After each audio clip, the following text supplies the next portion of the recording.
Hombre, aproximadamente hay entre 11 y 14 ictus al día en toda la región, ¿no? Con lo cual, claro, tendríamos que conseguir poder tratar a toda esa gente, ¿no? Tenemos unos sistemas de software basados en inteligencia artificial, en los cuales te pueden decir exactamente qué vaso es el que está ocluido el cerebro, que esa información ya la tenemos, pero el software la llevaría también añadida, y sobre todo lo que añade a lo que tenemos es que te puede decir cuánto es el volumen del tejido que todavía podría ser salvable. Y Ana, hemos conocido el proyecto Teleictus, yo creo que ahora ya lo tenemos clarísimo. ¿Estás trabajando en algún proyecto más dentro de tu especialidad, dentro de tu sistema de salud o de tu ámbito laboral, con algún otro proyecto relacionado con salud y con tecnologías? Bueno, es que yo trabajo en el ictus agudo, ¿no? En donde hay dos parámetros muy importantes que lo hacen, por ejemplo, diferente a la cardiopatía isquémica. El primero es que necesitas un neurólogo, ¿vale? Con lo cual el acceso al neurólogo tiene que ser lo más rápido posible, aunque sea en la distancia, y eso ha hecho que la telemedicina sea una herramienta muy útil para el tratamiento agudo del ictus. Y luego la otra cosa importante es que en el ictus agudo tú necesitas imagen. Es decir, claro, tienes que llegar a un sitio, a un hospital donde existe un TAC, porque no podrías plantearte nunca el tratamiento sin que exista una neuroimagen, porque tienes que diferenciar entre un ictus isquémico y una hemorragia cerebral para poder instaurar el tratamiento. Y para diferenciar eso es obligatorio hoy en día la existencia de un escáner, ¿vale?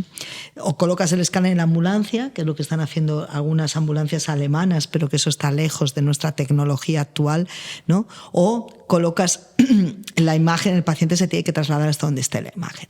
Esa imagen, ¿vale? La imagen es algo que está avanzando mucho en medicina, ¿no? Entonces, cuando mejor sea esa imagen, más información vas a tener sobre el ictus. Nosotros, claro, por lo que os he contado, se trata de que tienes un vaso ocluido y unas neuronas que se están muriendo, ¿de acuerdo? Y nosotros calculamos a ojo, ¿no? Porque se han hecho experimentos en ratas. Entonces saben la rata que si tú bloqueas un vaso de una rata, pues tarda 6 horas en morirse las neuronas dependientes de ese vaso. Pero luego cada uno tiene su cerebro, ¿me entendéis? Tenemos nuestras edades diferentes, claro, una presencia o no de colaterales, que es una circulación en la que sea muy rica, haya muchas ramas, tal. Tienes una edad determinada que hace que tu cerebro tenga más resistencia o no a la isquemia, y una serie de características tuyas, que es lo que hace la medicina individualizada, ¿no? Ahora mismo no es lo mismo que yo tenga un ictus que tenga un ictus otra persona, porque a lo mejor mis neuronas tardan más en morirse o menos en morirse, en fin, que es un poco, tú puedes trabajar a ojo, ¿no? Entonces, para personalizar esa medicina, la imagen, la pregunta que le hacemos a la imagen es: yo necesito una imagen en la cual me digas exactamente cuántas neuronas están muertas ya y cuántas faltan por morirse. Porque esa información a mí me va a ayudar a decidir a qué paciente tengo que tratar.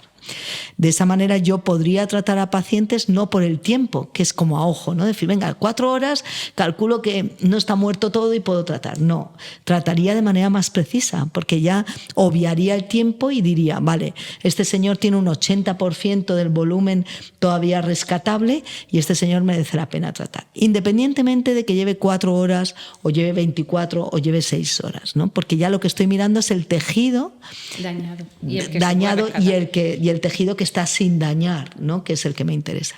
Bien, todo esto, estamos hablando de imagen, estamos hablando de técnicas, todo esto es abarcable hoy en día porque avanza mucho, ¿no? Entonces, ahora mismo tenemos unos sistemas de software basados en inteligencia artificial, en los cuales te pueden decir exactamente qué vaso es el que está ocluido el cerebro, que esa información ya la tenemos, pero el software la llevaría también añadida, y sobre todo lo que añade a lo que tenemos es que te puede decir cuánto es el volumen del tejido que todavía podría ser salvable. Y eso te ayudaría a ti a tomar la decisión de acuerdo con paciente concreto, ¿no? Este paciente X le queda un 80%, un 80% de volumen le quedaría por salvar, con lo cual todavía podría beneficiarse, mientras que otro paciente Y, en las mismas circunstancias, con la misma edad y con las mismas horas, solo le queda un 40% de volumen, con lo cual no tiene sentido tratarlo, ¿no? Entonces, eso existe ya.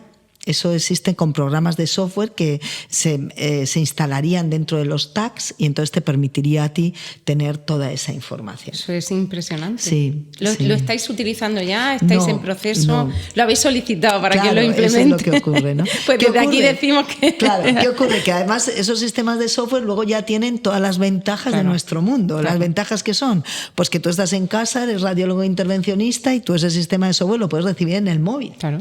Con lo cual tú estás en tu casa y tú vas a recibir las imágenes de ese cerebro, de cuánto queda por salvar, de qué arteria tiene ocluida.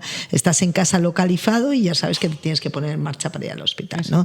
La extensión y la comunicación de esa imagen puede llegar al neurólogo, al radiólogo, al neuroradiólogo, en fin, puede llegar a mucha gente a la vez a través de dispositivos de tamaño de un móvil, con lo cual hace que todavía sea más impresionante, ¿no? Todavía más mágico, ¿no? Diríamos. Pues eso es lo que hay que ponerlo ya. Estamos detrás de que se pueda comprar e instalar ese software. Aparte de la cantidad de datos que generaría, porque eso permitiría a los sistemas entrenarse y todavía predecir si tenemos a una persona está basado en Big Data, en análisis de datos, en inteligencia artificial, con lo cual aprenden, ¿no? Con lo cual es un campo en que la capacidad de mejora es enorme, ¿no? Exactamente, es exponencial. Exactamente. Como suele decir, pues fenomenal, a ver si lo vemos pronto. Estamos ahí. Y a vosotros va a facilitar muchísimo el trabajo. Y a nosotros nos va a mejorar la salud, lógicamente.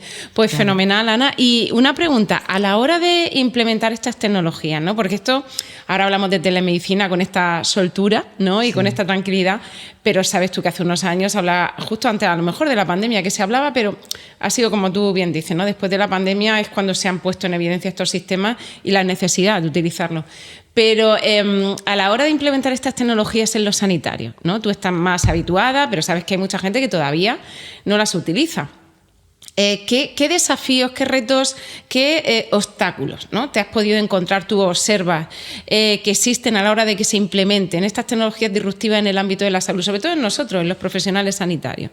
Bueno, lo primero que hay, que eso ocurre, sea tecnología o no, que tú cada vez que vas a un sitio y vas a decir que quieres mejorar algo y eso conlleva cambiar, hay una inercia al cambio importante, ¿vale? Eso nos pasa a todos los trabajadores. Esa inercia al cambio en el hecho de nuestro sistema sanitario se une a una sobrecarga asistencial muy grande con una falta de recursos crónica, ¿vale? En cuanto tú abres la boca y dices que vas a crear el teleictus en un hospital, como nos ha pasado esta mañana en Reina Sofía, todo el mundo de esa sala necesita recursos. ¿Me entendéis? Claro. Los radiólogos necesitan que haya más recursos porque ahora vamos a tener que hacer más cosas. Los de urgencias se van a tener que conectar a una cámara, eso. Cuando no estás muy entrenado, al principio es aproximadamente 1 hora de trabajo, ¿vale? Con lo cual eso hace que tengas que desatender a otros, con lo cual habría falta más gente. En fin, esa es la primera respuesta, ¿no? Que eso pasa con avance tecnológico y sin avance tecnológico, ¿no? Pasa en general con los cambios. Concretamente con los cambios tecnológicos, primero hay esa cosa de desconocimiento de cómo funciona, ¿no? Que los hace un poco mágicos, te hace pensar que va a fallar, ¿no? Y dices, madre mía, a ver si estoy conectada yo, hablando con el iPad ahí, viendo al paciente y de repente falla y me quedo ahí colgado y yo no sé cómo seguir, ¿no? Que luego la realidad es que los fallos que nosotros hemos tenido por problemas de sistema de comunicación han sido mínimos, ¿me entiendes? Nosotros tenemos un sistema como si dijéramos de socorro, que cuando vemos que el teleictus falla, pues nos levantamos una mañana, voy a encender el ordenador y vemos que no funciona bien, yo mando un mail que se manda a 14 personas y en media hora eso está solucionado, ¿no? Con lo cual no hemos tenido problemas de falta de comunicación ni que falle el sistema. Y es verdad que de entrada es una pregunta que te hace todo el mundo. Ya, pero ¿y si falla? Es que no falla. Digo, no suele fallar, ¿no? Es como si planteáramos, si falla el teléfono, es decir... O la persona, que ¿no? Somos humanos dirías, y nos podemos supongo equivocar. Que cuando empezaron a utilizar los teléfonos dirían, bueno, y si de repente se corta el teléfono, sí, a nadie se le ocurre pensar ahora que el teléfono se va a cortar, ¿no? Sí. Eso es una cosa que suele ocurrir con la nueva tecnología. Y luego, con otros aspectos de la nueva tecnología, como esto que hablábamos de la imagen, hay una sensación en los colectivos a los que más le afecta, de que se va a prescindir del valor humano, ¿no? De la necesidad de personas por la existencia de esa tecnología, ¿no? Y eso Eso es complicado. Yo creo que aunque tuviéramos una imagen fantástica y tuviéramos una imagen con un software de inteligencia artificial, yo creo que el radiólogo va a ser siempre necesario. ¿Me entiendes? Yo creo que lo único que hace esto es simplificar, porque acorta los tiempos que el radiólogo necesita para diagnosticar, y luego simplifica, ¿no? Simplifica una técnica que ahora, en algunos aspectos, la medición del volumen que ya falta, el volumen que se puede salvar del ictus es complicada ahora mismo, ¿no? Y tú necesitas un entrenamiento. Entonces, esto a un radiólogo de guardia le produce ansiedad, ¿no? Sí. Porque se van a tomar decisiones con esa información que él dé, ¿no? Entonces, el saber que tienes unas herramientas que eso lo simplifican, ¿no? Que tú sigues siendo necesario, pero probablemente la herramienta te ayuda a simplificar tu conocimiento y tu entrenamiento tiene que ser mucho más corto. Yo creo que hay que verlo desde ese punto de vista, ¿no? Y eso a veces cuesta que sea visto así, ¿no? La nueva tecnología crea de entrada, yo creo, una asociación con que lo humano va a ser menos necesario cuando la nueva tecnología se vaya avanzando, ¿no? Y yo creo que eso crea un rechazo de entrada, ¿no? Pero generalmente lo están acogiendo bien, o sea, donde tú estás viendo que se está implementando este programa, este proyecto, aunque como dices, hoy hemos hablado del proyecto, ¿no? Bueno, en Murcia no lo tenemos todavía, ¿no? Pero yo sé de otros lugares donde lo tienen, por ejemplo Aragón, que tengo mucho contacto con ellos, claro, están todos encantados.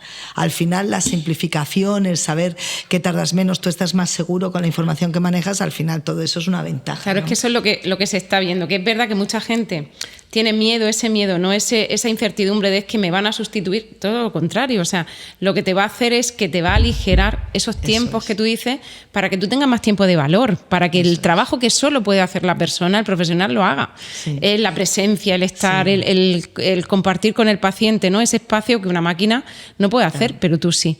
Entonces es verdad que está progresando el colectivo sanitario, yo creo que estamos abriendo un poco la visión. Cualquier cambio, como tú bien dices, genera ruido, ¿no? Genera incertidumbre, pero nos estamos adaptando bien. Yo creo que vamos lentito porque necesitamos nuestro tiempo, pero es verdad que hace 4 años no podíamos hablar prácticamente de telemedicina, o 5 años, y ahora mira, es lo más natural del mundo. Entonces sí que es verdad que coincido contigo en todos los obstáculos que tú dices que podemos encontrar, pero es verdad que yo creo que con una buena formación al final, ¿no? Con ese cambio de paradigma que vamos a tener, pues al final nos daremos cuenta que bien utilizadas esas herramientas que son necesarias, que al final se hacen necesarias cuando sabes utilizarlas.